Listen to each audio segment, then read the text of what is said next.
How many want little power? Nobody wants little power, right? We all want big power. We're power hungry in a good way, in a healthy way. Now, what do we do with this big power? And what does it do with us?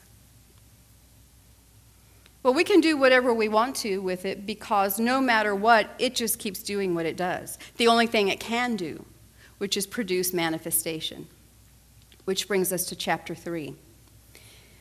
This was my talk 2 weeks ago at 11:30 and Reverend Dar's talk 2 weeks ago at 9:30.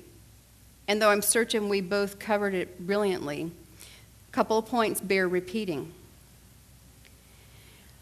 In that lecture, I made the statement that just as important as what God does is what we do. And we talked about using consciousness, prayer, and faith to actively participate with divine law in producing manifestation. Dr. Holmes writes, "Spirit can only give us what we can take. It imparts of itself only as we partake of its nature." Now, this taking and partaking is not passive. It means actually participating in the life of God, actually engaging in its perfection, and actually taking part in its activity.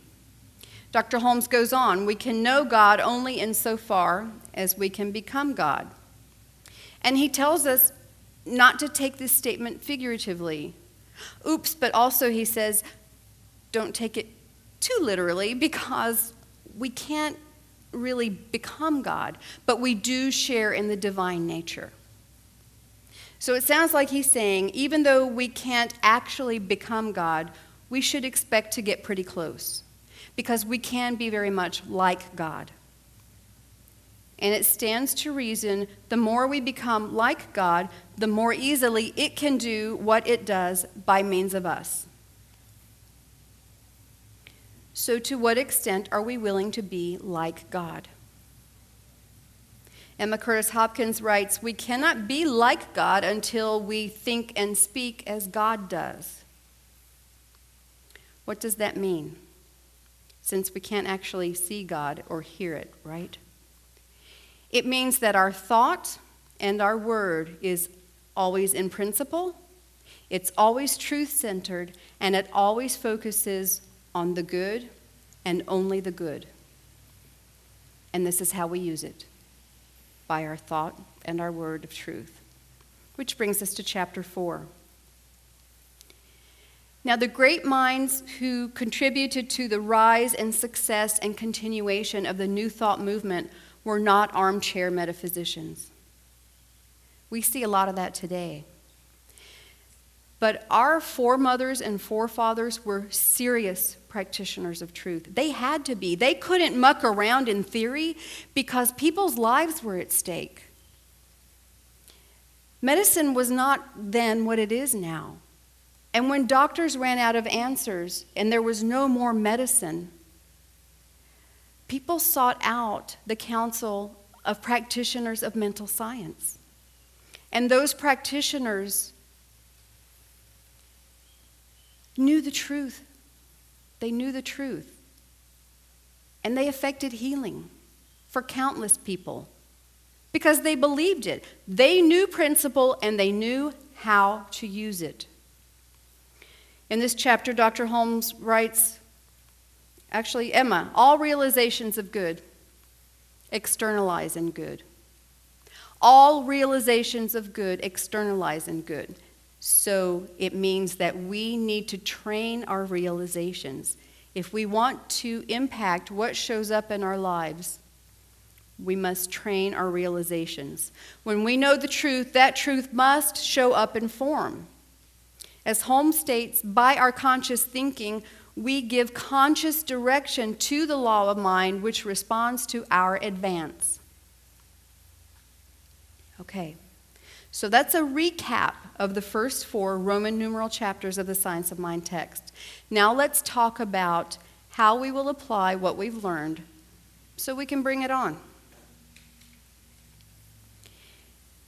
Every year, it's human tendency to think about doing more, becoming more, or doing things better. Even if we don't add something new to the mix, how do we do it better? Bring it on means that we take our understanding and application of principle to a new level, to a higher level than ever before. Basically, I say to you, if you know it, get out there and prove it. Enough messing around. No more armchair metaphysicians in this center. If you know it, get out there and prove it. So let's talk about what it would look like to apply the wisdom of chapters 1, 2, 3, and 4, specifically, step by step, to any area in our lives that could benefit from positive change. Let's start with finances. That's always a good place to start. If you have a financial challenge, it cannot stand up to your application of truth. Let's put it in terms of chapters 1 through 4. 1, the thing itself. We'll articulate an affirmation for this. The universe is infinitely abundant. I live, move, and have my being in the opulent good that is mine by divine birthright. The way it works. The wealth of God is seeking to express by means of me. I am the channel through which it flows, and I am its perfect recipient.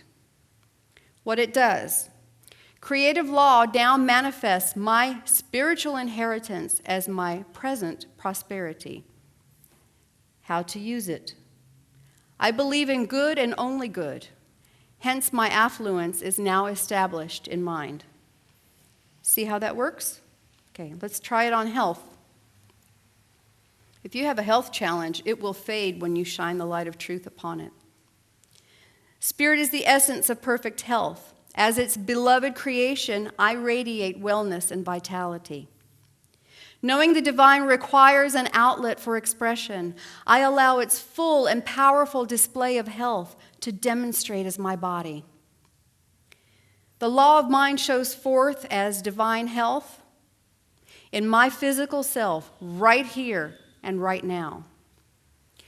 As my thought is centered in truth, my body radiates the truth of absolute health. Easy, right? We have a framework. Let's do one more on relationships. We'll take care of the big three. Wealth, health, and love.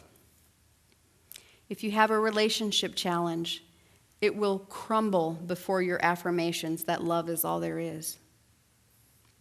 Love is the power that creates the cosmos, and love created me.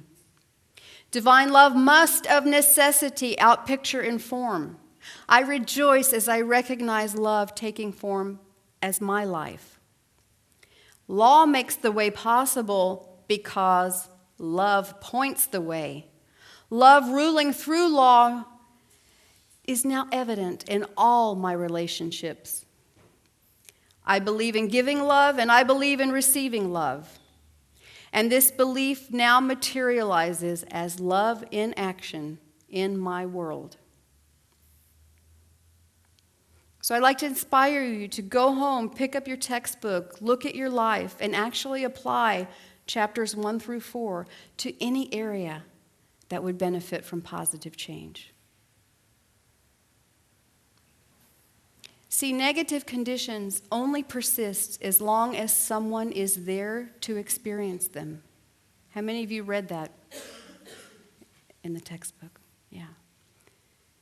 Negative conditions only persist as long as someone is there to experience them. Don't be that person. If you are that person and no longer wish to be, but you're not sure about how to initiate positive change in your life, it's time to study principle and study it at a new level. If you've been studying it for 50 years, take it to a new level. If you're brand new, ramp it up even a little more. Even if you're just getting started, go ahead, stretch your mind, take more in.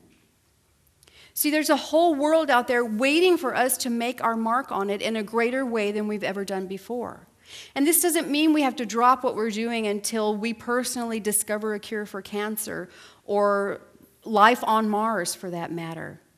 It's really simpler than that. It's about expanding our consciousness, increasing our knowledge, and applying what we learn. And as Dr. Holmes says, when we apply what we learn, we open our minds to learn more. How many of you are in classes? Okay. If you're not in class, enroll in class. How many of you come on Wednesday evenings on a regular basis? Okay. Wednesday evenings here at the center are an amazing educational experience. Okay. You could try seeing how many Sundays you can attend in a row. Decades ago at the Atlanta church, I think I bathed 50 weeks in a row, which meant I had to schedule vacations and all kinds of things around that. 50 weeks in a row. Do you think my life didn't get better? Oh, it did. It did.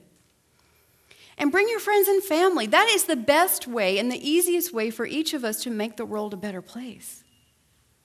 By introducing others, even if you have to drag them kicking and screaming, which is how I got here,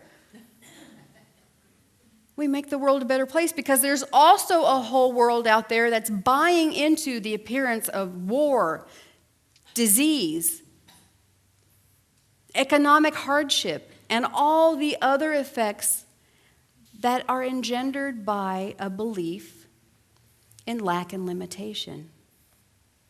And we can change that. We've changed it for ourselves. We can facilitate changing that for others. We know we are not of this world. We are something divine incarnated in this body of flesh. We know that. But we are in this world, and as long as we're here, why not make a difference? See, humanity needs us to hold the high watch, to know the truth and speak the truth and live the truth. And when we do, that truth is just as irresistible to them as it is to us. And they want to hear it more and know more about it. And then they become like us. They can't get enough of truth either. So here we are. It's already the end of January. 2011 is well underway. We've gone back to basics. We've learned a lot. We have tools to apply so that the rest of our year unfolds in beauty and in perfection the way it is intended to. The time is now. Bring it on. This is the truth, and it's absolutely wonderful, and so are you, and so it is. Namaste.